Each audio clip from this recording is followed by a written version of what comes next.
Assalomu alaykum yurtdoshlar, assalomu alaykum obunachilar. Xiva Jalata gilamlarida yana aksiya davom etib turibdi.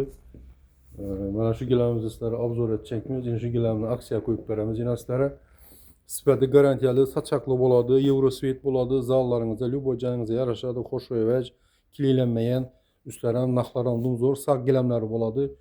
Shu gilamimizni 2 million 800 ming so'mga xarid qilsangiz, eni bo'yi 3/5lik. Hava padarkalarini görüşünüz mümkün. Yine qaranglar. 1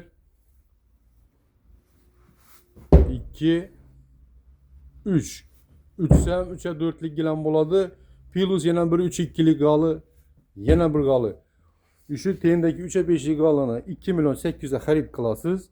4 tane gilam padarka planlanmaydi. Shunday padarka. Xiva Jalata gilamlarında gilamlar aksiya girib turibdi. Gelinglar. Bugün 7 fevral 2026 yıl. Hava.